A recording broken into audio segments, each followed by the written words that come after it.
اور سانحہ کربلا بہت بڑا سانحہ ہے، اس میں کوئی شک نہیں۔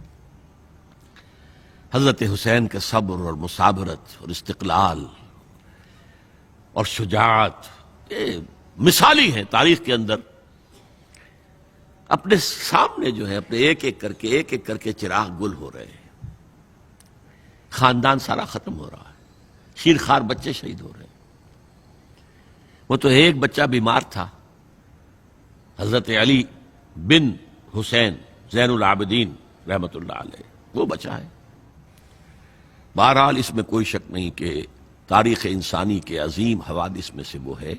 ذی الحجہ کے مہینے میں حضرت عثمان شہید ہوئے تھے، 28 ذی الحجہ کو حضرت عمر پر حملہ ہوا تھا، 1 محرم کو ان کی شہادت ہوئی تھی، 10 محرم کو یہ سانحہ کربلا پیش آیا تھا۔ یہ ہماری اس ابتدائی تاریخ کے اہم لینڈ مارکس ہیں جنہیں ہم شہادت کے نام سے جانتے ہیں۔ لیکن میں اب پھر دوبارہ کہوں گا کہ یہ اللہ کی راہ میں قتل ہوئے۔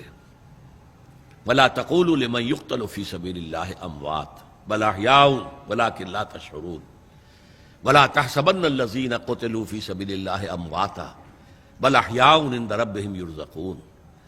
لیکن وہ شہادت علی الناس کی ذمہ داری جو مجھ پر اور آپ پر ہے، حضرت حسین کو یاد کر لیں، حضرت عثمان کو یاد کر لیں، ان کے لیے کوئی رنج اور غم کا اظہار کر لیں، اس سے کچھ حاصل نہیں ہے۔